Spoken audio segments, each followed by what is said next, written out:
किसी घर में एक अजीबोगरीब नागिन रहती थी। वो रोज़ाना एक सोने का अंडा देती थी। घर का मालिक मुफ्त की दौलत मिलने पर बहुत खुश था। उसने घर वालों को ताकीद कर रखी थी कि वो ये बात किसी को ना बताएं। कई माह गुजर गए। एक दिन नागिन ने उनकी बकरी को डस लिया। देखते ही देखते बकरी मर गई। घर वालों को बड़ा गुस्सा आया और वो उसे ढूंढने लगे ताकि उसे मार सके, मगर घर के मालिक ने उन्हें ये कहकर शांत कर दिया कि सोने का अंडा बकरी से कहीं ज़्यादा महंगा है, लिहाजा परेशान होने की ज़रूरत नहीं।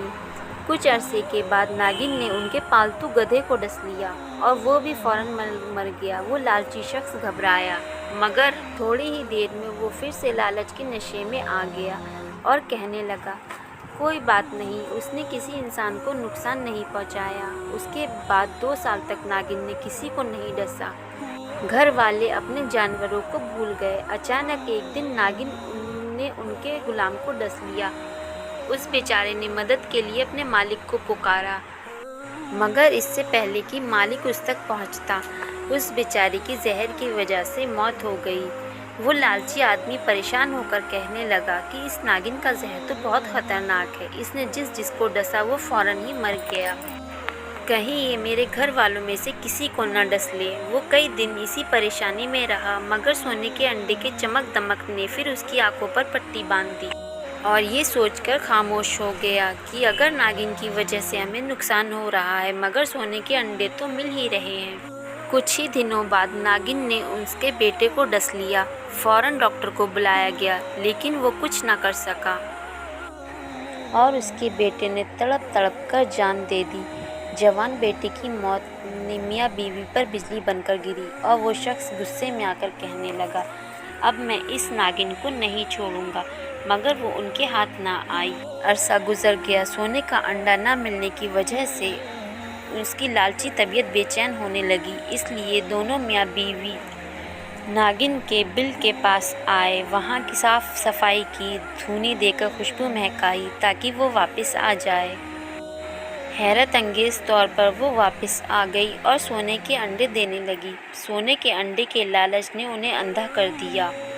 वो अपने गुलाम और बेटे की मौत को भूल गए। एक दिन नागिन ने उसकी बीवी को सोते से डस लिया। थोड़ी देर में उसने भी दम तोड़ दिया। वो लालची शख्स अकेला रह गया तो नागिन वाली बात उसने अपने दोस्तों और रिश्तेदारों को बताई। सब ने उसे मशवरा दिया, तुमने बहुत बड़ी गलती की है, अब भी वक्त है, संभल जाओ और जितनी जल्दी हो सके उस खतरनाक नागिन को मार डालो। घर आकर वो शख्स मौका ताक कर बैठ गया। अचानक उस नागिन के बिल के करीब एक कीमती मोती नजर आया, जिसे देखकर उसकी लालची तबीयत खुश हो गई। दौलत की हवस ने सब कुछ भुला दिया और अपने आप से कहने लगा, वक्त तबीयतों को बदल सकता है। हो सकता है नागिन की तबीयत भी बदल गई हो। जिस तरह सोने के अंडे देने के बजाय अब वो मोती देने लगी है, उसी तरह उसका जहर भी ख़त्म हो गया हो। इसीलिए अब मुझे इससे कोई ख़तरा नहीं। ये सोचकर उसने नागिन को मारने का इरादा ख़त्म कर दिया। रोज़ाना एक मोती मिलने पर वो शख्स बहुत खुश रहने लगा और नागिन की पुरानी धोखेबाजी को भूल गया। एक दिन उसने सारा सोना और मोती बर्तन में डाले और उस पर सर रखकर सो गया। उसी रात नागिन ने उसे भी डस लिया। उसकी चीखें बुलंद हुई तो आसपास के लोग वहां पहुंच गए और उससे कहने लगे, तुमने इसे अपनी लालच की वजह से ना मारा और अपनी जान दांव पर लगा दी। लालची शख्स शर्म के मारे कुछ ना बोल सका।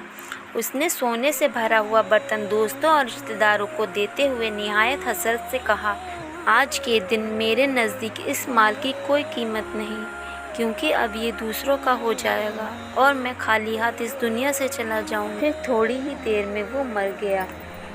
प्यारे नाजरीन, तो आपने सुना कैसे एक हंसते बसते घर को लालच ने उजाड़ दिया। लालची नज़र महदूद होती है, जो सिर्फ वक्ती फ़ायदा देखती है, जिसकी वजह से वो दुरुस्त फ़ैसला लेने में नाकाम रहता है। जैसा कि इस हकायत में लालची शख्स को दौलत ने ऐसा मदहोश किया कि बेटे और बीबी की मौत भी उसे होश में ना ला सकी और आखिरकार वो भी मौत के जा पहुंचा। इसलिए किसी चीज़ का लालच नहीं करना चाहिए। हमारे पास जो भी है, जैसा भी है, उसमें हमें अल्लाह का शुक्र अदा करना चाहिए। आपको ये कहानी कैसी लगी, अच्छी लगी हो तो लाइक कीजिए और मेरे चैनल को सब्सक्राइब कीजिए और शेयर कीजिए। अल्लाह हाफिज़।